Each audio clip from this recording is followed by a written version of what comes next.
మేడారం మహాజాతరకు భక్తజనం పోటెత్తింది. లక్షలాది మంది భక్తులు అడవి తల్లుల జాతరకు తరలి వస్తున్నారు. వనదేవతలకు బంగారం మొక్కులు చెల్లించుకుంటున్నారు. ఇతర రాష్ట్రాల నుంచి కూడా భక్తులు భారీగా తరలి రావడంతో మేడారం కిక్కిరిసింది. గుస్సాడి ఆదివాసీ డప్పు చప్పుళ్లు నృత్యాలతో మేడారం అటవీ ప్రాంతం కొత్త శోభను సంతరించుకుంది. గిరిజనుల ఆటపాటలు సంస్కృతి సంప్రదాయాలు ఆకట్టుకుంటున్నాయి. జంపన్న వాగులో పుణ్య స్నానాలు చేస్తూ గద్దెల దగ్గర అమ్మలకు మొక్కులు చెల్లించుకుంటున్నారు. పసుపు కుంకుమలు బంగారం బెల్లం ఒడిబియ్యం సమర్పించుకుంటున్నారు ఆడపడుచులు. 4 రోజుల పాటు జరగనున్న ఈ వైభవానికి టైట్ సెక్యూరిటీ ఏర్పాటు చేశారు. దీనికి సంబంధించి మరిన్ని డీటెయిల్స్ కృష్ణమోహన్ అందిస్తారు. కృష్ణమోహన్, ఎలా ఉంది భక్తుల కోలాహలం? మేడారం మహాజాతరకు భక్తజనం పోటెత్తింది. లక్షలాది మంది భక్తులు అడవి తల్లుల జాతరకు తరలి వస్తున్నారు. వనదేవతలకు బంగారం మొక్కులు చెల్లించుకుంటున్నారు. ఇతర రాష్ట్రాల నుంచి కూడా భక్తులు భారీగా తరలి రావడంతో మేడారం కిక్కిరిసింది. గుస్సాడి ఆదివాసీ డప్పు చప్పుళ్లు నృత్యాలతో మేడారం అటవీ ప్రాంతం కొత్త శోభను సంతరించుకుంది. గిరిజనుల ఆటపాటలు సంస్కృతి సంప్రదాయాలు ఆకట్టుకుంటున్నాయి. జంపన్న వాగులో పుణ్య స్నానాలు చేస్తూ గద్దెల దగ్గర అమ్మలకు మొక్కులు చెల్లించుకుంటున్నారు.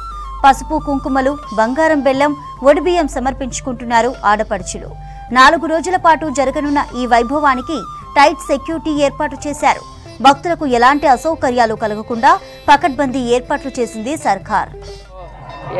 మహత్తర ఘట్టం ఆవిష్కృతంగా ఉన్నది. సారలమ్మ గుడి దగ్గర ఇప్పటికే పూజారులు చేరుకున్నారు. పూజా కార్యక్రమాలన్నీ కూడా జరుగుతున్నాయి. మరోవైపు పగడిద్దరాజు కూడా మరికొద్ది సేపట్లోనే జంపన బాగు దగ్గరకు చేరుకున్నారు. అదేవిధంగా గోవిందరాజులు కొండాయి గ్రామం నుంచి కూడా ఆ గుడిలో ఉదయం నుంచి కూడా పూజలు జరుగుతున్నాయి. మరికొద్ది సేపట్లో అక్కడి నుంచి బయలుదేరుతారు. 6 గంటల వరకు వీళ్ళంతా కూడా అక్కడి నుంచి జంపన బాగు వరకు చేరుకుంటారు. అక్కడి నుంచి సమ్మక్క దేవాలయంకు చేరుకుని ముగ్గురు కూడా అక్కడ సమ్మక్క దేవాలయంలో పూజా కార్యక్రమాలన్నీ కూడా నిర్వహిస్తారు. అవన్నీ పూర్తయిన తర్వాత ఆదివాసీ పూజారుల లాంఛనాలు అదేవిధంగా పూజా కార్యక్రమాల అవన్నీ కూడా పూర్తి చేసుకొని అధికారికమైనటువంటి లాంఛనాలతోటి సారలమ్మ గద్దెపైకి చేరుకుంటుంది. అదేవిధంగా పగడిద్దరాజు గోవిందరాజులు ముగ్గురు కూడా దేవతలు ఈరోజు రాత్రి 7:30 ప్రాంతం వరకు కూడా గద్దెలపైకి చేరుకుంటారు. దీంతో కోట్లాది మంది భక్తులు ఎదురు చూస్తున్నటువంటి ఒక మహత్త ఘట్టం ప్రారంభమవుతుందని చెప్పచ్చు. దానికి ముందు జరిగే తంతు అంటే 4 బుధవారాలకు సంబంధించినటువంటిది ఈ జాతరలో నెల రోజుల్లో కీలకమైందని చెప్పచ్చు. అందులో ఇప్పటికీ 2 బుధవారాలు పూర్తయ్యాయి. ఇది 3వ బుధవారం. ఇది మహాజాతర జరిగే సమయం అని చెప్పచ్చు. దానికి ఉదయం నుంచి దానికి సంబంధించినటువంటి పూజా కార్యక్రమాలు కావచ్చు అవన్నీ కూడా జరిగాయి. ఉదయం సమ్మక్క దేవాలయంకి సంబంధించి వెళ్ళారు పూజారులంతా కూడా. ఆలయాన్ని మొత్తం శుద్ధి చేశారు. శుద్ధి చేసిన తర్వాత ఆ సమ్మక్క అదేవిధంగా సారలమ్మకు సంబంధించినటువంటి ఆడబిడ్డలు ఎవరైతే ఉంటారో వాళ్ళంతా కూడా అక్కడికి చేరుకొని పుట్టమ్మను తీసుకొచ్చి అలకడం, తర్వాత ముగ్గులు పెట్టడం, తర్వాత కొంత పూజా కార్యక్రమాలకు సంబంధించినటువంటి చేస్తారు. అవన్నీ కూడా అక్కడ కార్యక్రమాలంతా కూడా ఉదయం నుంచి జరిగాయి. అక్కడి నుంచి చిలకలగట్టుకు కూడా వెళ్ళారు. అక్కడ పూజా కార్యక్రమాలు జరిగిన తర్వాత ఇప్పసాలను కూడా పోయడం కొంత ఆచార వ్యవహారంగా వస్తుంది. ఆ కార్యక్రమాలన్నీ కూడా అక్కడ పూర్తి చేశారు.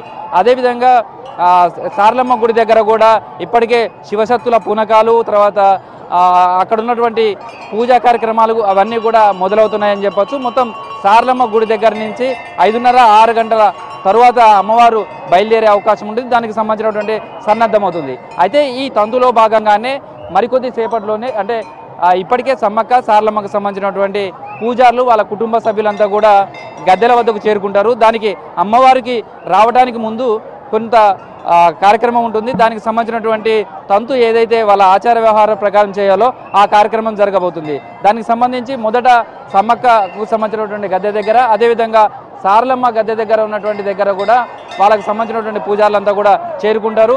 అంటే ప్రతిరోజు కూడా అక్కడ గద్దెల దగ్గర బెల్లం అమ్మవారికి సమర్పించడం జరుగుతుంది.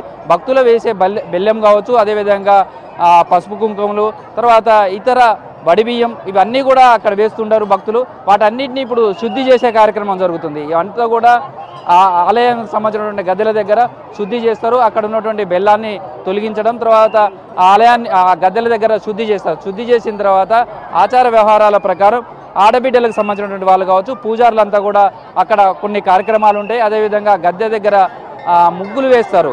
అమ్మవారికి సంబంధించిన ఆగమనానికి ముందుగా ఇవంతా కూడా జరగాల్సినటువంటి కార్యక్రమాలు. దానికి సంబంధించినటువంటిది అంతా కూడా మరి కొద్దిసేపట్లో ఇవంతా కూడా స్టార్ట్ అవుతుంది.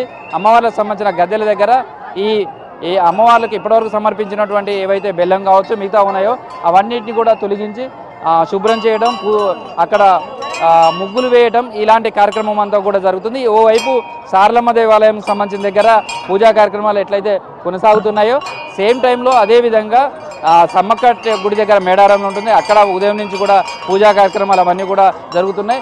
అదేవిధంగా సమ్మక్క, సారలమ్మ, అదేవిధంగా పగిడిద్దరాజు, గోవిందరాజులు ఈ 4 గద్దెల దగ్గర కూడా శుద్ధి చేయడం, ఆ తర్వాత ఆడబిడ్డలకు సంబంధించినటువంటి వాళ్ళంతా కూడా పూజారులు అక్కడ పూజా కార్యక్రమాల తంతు కొంత జరుగుతుంది. ఆ తర్వాత అక్కడ ముగ్గులు వేయడం ఇవన్నీ కూడా కొనసాగుతాయి. ఇవన్నీ జరుగుతూనే ఉంటాయి. మరోవైపు పగిడిద్దరాజుకు సంబంధించి కూడా మనం ఉదయం నుంచి కూడా చూసాం. వాళ్ళంతా కూడా నిన్న మధ్యాహ్నం బయలుదేరారు పొనుగొండ్ల నుంచి.